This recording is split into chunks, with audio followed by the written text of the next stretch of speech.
Pregame.com.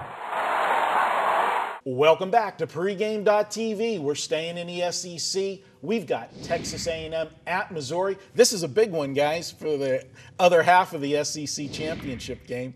Guy's got a big smirk on his face all the time. Look at that smile on his face. It's just classic. You guys even knew what went on before the video actually takes place. It's classic. Just some good bantering and good humor.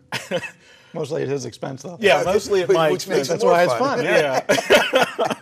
All right, guys. Missouri, obviously the story of the year in the SEC. I know it's a nice story with what Auburn's done, but Missouri, second year in the SEC, moving over from the Big 12.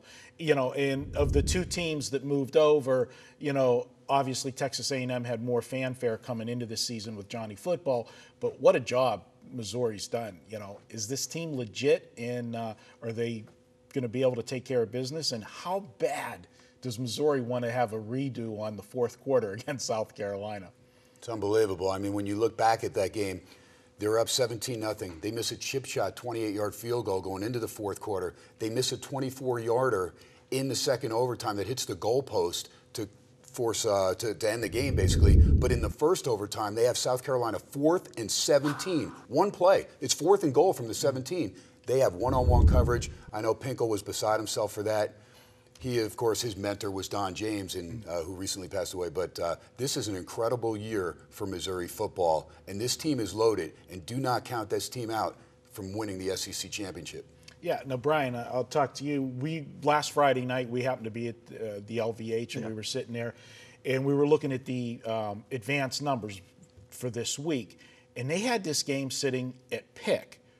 Missouri and Texas A&M. Brian asked me what I thought the line would be, and I said, and I was basing it on, okay, well, they're getting 4.5 from LSU. Missouri's played better than LSU, this season, and I said, I got to put it at 6, and if LSU happens to beat beats Texas A&M, it could be more. And so we both go up to the window, to grab that pick line. Unfortunately, I let him get in front of me at the line, and so he got it at pick. I got it at -1. Still a good number, but I says, I'm going to go play this. Didn't hear a thing, so I go up in line, and I played it at pick him. I turn around, and Marco's there. He's got his money out. I go, what are you doing? He goes, yeah, I'm playing it too. I go, I probably moved the line. And he goes, I got it at 1, and we're walking away. I go, the evil part of my mind is thinking, I hope they win this game by 1 just because of that. But the funny part was, I played down at the Golden Nugget before the season started, and we got so many tickets, don't pay any attention until I got to go cash them, or we got to cash them, whatever. I get home, I've got Missouri plus 13 in that game. Wow. Because and it wasn't because I love Missouri coming into the season. It was I was going to play against Texas A&M. You and Chuck, that was Chuck Edel's deal the whole year. He goes, I'm going against A&M. Mm-hmm. Some games he got burned because they put up, 41 or more in every game up until last week. And they were able to outscore some of the weaker teams. But LSU exposed them, and we all talked about LSU's defense being good front seven, the secondary kind of weak. Secondary stepped up big time, and I mean, when you look at their rushing last week, they are outside of Manziel, who had 54 yards. They're 2 running backs, 6 carries for 21 yards. What a joke! Yeah, Manziel, you listen to some of his quotes in that game. He was just dumbfounded. He said, "I really don't have an answer. We've never played that bad before." He says, "All the credit to the defense. We were clueless. We didn't know what we were going to do." Now, since LSU, so to speak, showed the blueprint, do you think Missouri can duplicate that? Because I don't know. I don't put the Missouri defense as good as LSU's defense against the pass. This is my concern. The teams that Missouri faced this year that could throw the football did have success against them.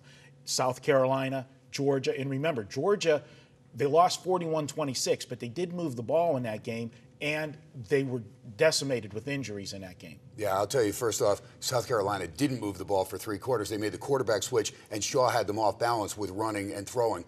Missouri's defense is one of the best in the SEC. I mean, they are right there. In fact, they lead the nation in sacks, forced hurries, all that stuff. They are a top-tier defense. But we look at their offense, and when Franklin went down, everybody panicked. Oh, Missouri's in trouble. Oh. That defense is the real deal. They have 2 of the best defensive ends in the country.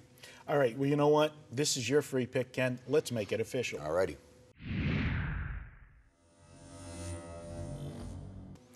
and I know I probably tipped my hat a little bit. I love this Missouri team. I love Gary Pinkel. I think he's an outstanding coach. And this team, as we talked about, came from nowhere as far as the media rankings on the eastern side of the SEC. But this team's in control of its own destiny. They do have to be careful. It's a home game, going to be fired up, ready to play, and Manziel wants to redeem himself for the lackluster effort against LSU. But I think that's because LSU got all over him, got in his face, and hemmed him in, wouldn't let him get outside to rush and take off. That's why he only had 54 yards rushing. When you look at the defensive ends, Michael Sam, Connie Ely, these guys are two of the best in the country, like I said. Then you've got Andrew Wilson, who may be with the Alabama backers. I mean, right there in that same breath, he's one of the leading tacklers in the country as well, middle linebacker. And then you've got a couple secondary players in E.J. Gaines and Braylon Webb. These guys are amongst the leaders in tackles in the SEC as well. So it's a solid secondary, it's an outstanding linebacking core, and the defensive line, again, one of the best in the country. Offensively, you got James Franklin back. Matty Mock did a nice job in the interim. He was 10 touchdowns, just 2 interceptions. You go 14-4 ratio there with Franklin, and Franklin can run the ball. He's got 3 rushing touchdowns. But when you look at the backfield, this is where they're stronger, even than Alabama. We know Yeldon's good, but you've got a loaded backfield there for Missouri. You got 3 running backs. You got Josie, you got Murphy, you got Hansborough. These guys are all solid. They would all start on any one of the SEC teams. So I think this Missouri team, again, under the radar. Why? Because they played 1 bad quarter against South Carolina, a game they should have back. If they get it back, we're talking about them in the national title because they still be undefeated. I think they take care of business. They hold Manziel down. Texas A&M only 299 total yards against LSU. I think they get a little more of that only because I think Missouri's going to score more points than LSU did. I think Missouri probably gets in the high 40s in this game and wins this game by probably somewhere around 14 to 17 points. I'm looking for somewhere around 47-28, somewhere like that, 47-30, a high-scoring game. But again, Missouri takes it kind of eases up a little bit defensively because they're going to get a big lead in this game. So that's where I'm at. I look at Manziel and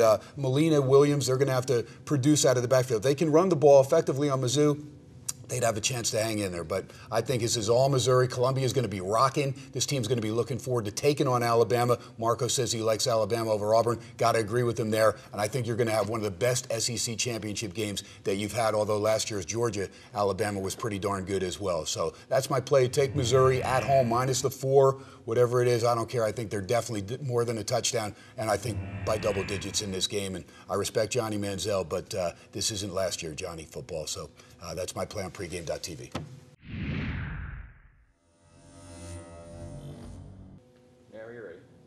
All right, there you have it. Great stuff from Ken. As always, take Missouri, lay the points. We're going to come right back. We're going to hear from Bryan Leonard. He's got a play on the New York Giants at Washington, Sunday Night Football. Yeah, Bryan drew the short straw once again this week. We're back next, pregame.tv.